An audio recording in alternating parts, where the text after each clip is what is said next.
I'll squash your debt. Drake. One round. Your debt's paid. Come on. Let's go. One round.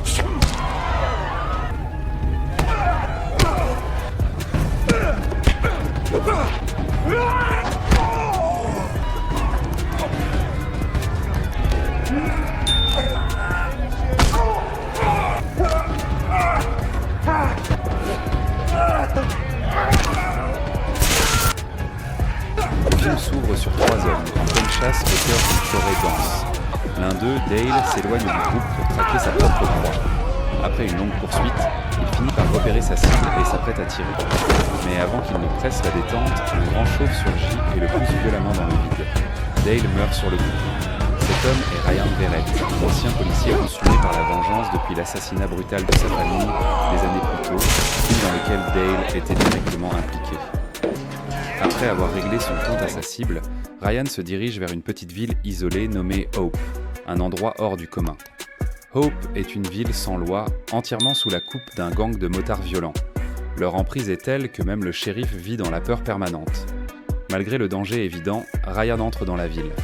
Il s'arrête d'abord à une petite station-service pour faire le plein et demander où dormir. Le propriétaire, Kirby, lui indique le seul motel des environs. Ryan s'y rend. L'établissement, tenu par une jeune femme nommée Darcy, est quasi désert. Très peu d'étrangers osent pour s'aventurer à Hope. Surprise de voir un client, Darcy lui demande ce qui peut bien amener quelqu'un comme lui dans un endroit aussi dangereux. Ryan répond calmement qu'il a des affaires à régler, sans plus de détails. Pendant ce temps, ailleurs, l'agent du FBI, Frank, briefe son équipe sur la traque de Dale, tueur et violeur en série. Un autre agent fait irruption. On vient de retrouver Dale mort. Flashback sur le passé de Ryan. On le voit, encore policier, en train de fêter joyeusement avec sa famille et ses amis. Soudain, un commando armé fait irruption et mitraille tout le monde. L'attaque est menée par Drake Santiago, un criminel impitoyable qui se venge des flics qui l'ont autrefois envoyé en prison. Obsédé par la haine, Drake et sa bande traquent les policiers et leurs familles un par un. Ryan est touché à plusieurs reprises, mais survit miraculeusement au massacre qui décime les siens. De retour au présent, Ryan traverse Hope, le visage fermé et déterminé. En passant devant un bâtiment entouré de motos, il voit un membre du gang sortir, agacé par un chien qui aboie. L'homme sort son arme pour le faire taire. Ryan intervient immédiatement, neutralise le motard d'un coup sec et lui inflige une leçon douloureuse. Le bruit attire les autres membres du gang. Leur chef sort, c'est Drake Santiago lui-même. Il ne reconnaît pas Ryan, normal vu le nombre de gens qu'il a tués. Bien que Ryan vienne de frapper un de ses hommes, Drake le laisse partir, occupé par d'autres priorités. Mais il reste méfiant et ordonne à son frère cadet, Rexo, de surveiller le nouveau venu. Le lendemain matin, Rexo signale à Drake qu'un patron de club local refuse de payer la protection. de créer la protection. Furieux, Drake se rend sur place et propose un marché. Un seul round de boxe, s'il gagne, la dette est effacée. Un round, ta dette est annulée. Allez, un round, finis-le. Contre toute attente, Drake épargne l'homme. Un débiteur vivant peut encore payer. L'empire criminel du gang ne se limite pas à l'extorsion. Il contrôle aussi un important laboratoire de méthamphétamine supervisé par Rexo, qui doit désormais également surveiller Ryan. Le soir même, Rexo se rend au motel de Darcy et lui demande poliment si elle avait vu un grand chauve nommé Ryan. Darcy, prudente, refuse de répondre. Le ton de Rexo devient menaçant. Il la prévient des conséquences si elle continue à se taire. Ryan, qui se trouve non loin, entend tout. Fou de rage, il sort et tabasse Rexo sans ménagement. Darcy tente de l'arrêter, c'est le frère de Drake. Si Drake l'apprend, il se vengera. Ryan s'en moque, il traîne Rexo inconscient jusqu'au labo de Met, l'attache à un véhicule et fait tout sauter. Rexo meurt dans l'explosion, le labo est détruit. Ryan contemple les flammes avec une satisfaction froide avant de disparaître. Drake et ses hommes arrivent sur les lieux, fous de rage. Quand Drake apprend la mort de son frère, la douleur se transforme en fureur incontrôlable. Le shérif et son adjoint débarquent dans pour enquêter. Drake s'approche du shérif et menace de massacrer toute sa famille s'il se met en travers de leur chemin. Terrifié, le shérif obéit et laisse le gang faire. Le lendemain, Ryan reprend sa croisade. Il prend en chasse un camion qui transporte de la meth vers une autre ville. Il crève un pneu, le chauffeur s'arrête, Ryan l'assomme violemment puis fait exploser le camion. L'explosion alerte le gang. Drake, apprenant la perte d'un gros chargement, entre dans une rage noire. Persuadé que Ryan est ses responsables, il fait enlever Kirby et le menace de mort s'il ne découvre pas qui essaie vraiment cet étranger. Kirby, terrifié, se rend au motel, fait semblant de prendre des nouvelles de Ryan, mais fouille discrètement sa voiture. Ryan le surprend.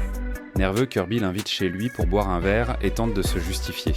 Sous la pression, il finit par avouer que Drake l'a forcé à espionner.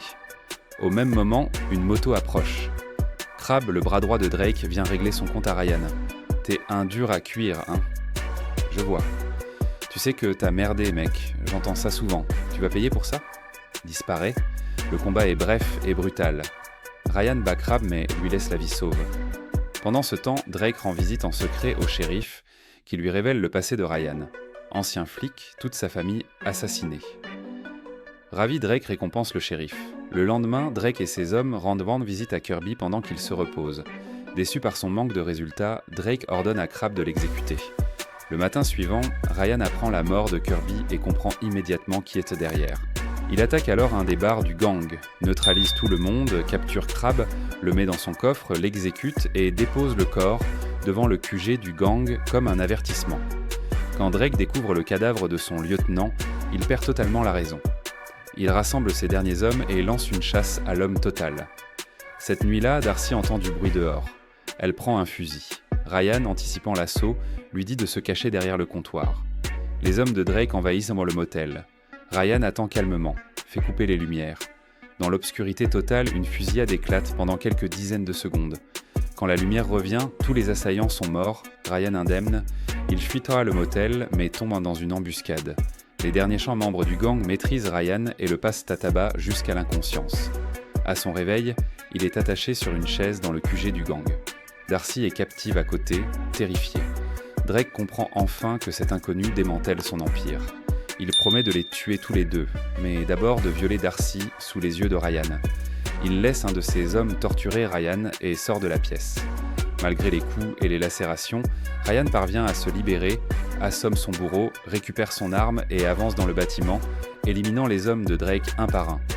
Il finit par trouver Darcy ligotée, la libère. Il cherche une sortie, mais Ryan refuse de partir. Il doit terminer ce qu'il a commencé. Il dit à Darcy de fuir pendant qu'il affronte Drake. Drake sort enfin et reconnaît Ryan, le flic texan dont il avait massacré la famille. Il le croyait mort cette nuit-là. « Tu me remets maintenant ? Au début, je ne t'avais pas reconnu. Flic du Texas, Ryan, avec une famille. Je te croyais mort. Tu as tué mon frère, tu me tues. Alors c'est quoi cette vengeance ? Tu vas le découvrir. Lève-toi. Le combat est féroce. » Ryan domine et met Drake à terre. Au moment où il tourne le dos pour partir, Drake se relève avec une lame pour le poignarder dans le dos. À cet instant, l'agent Frank du FBI surgit et abat Drake. Le FBI, qui suivait le gang depuis longtemps, débarque à Hope pour démanteler l'organisation et rétablir l'ordre. Frank reconnaît que les actes de Ryan, bien qu'illégitimes, ont apporté la justice dans une ville corrompue. Il décide de ne pas l'arrêter. Des hommes comme Ryan sont encore nécessaires. Après un bref échange, Ryan quitte Hope, promettant qu'ils se recroiseront un jour. Dans la dernière scène, on voit Ryan prendre d'assaut un entrepôt, engagé dans une fusillade furieuse contre un nouveau groupe d'hommes armés. Il est clair que des ramifications du réseau de Drake existent encore, et que la quête de vengeance de Ryan est loin d'être terminée. Merci d'avoir regardé. Si vous êtes nouveau, n'oubliez pas de vous abonner pour plus de résumés. À la prochaine, passez une bonne journée.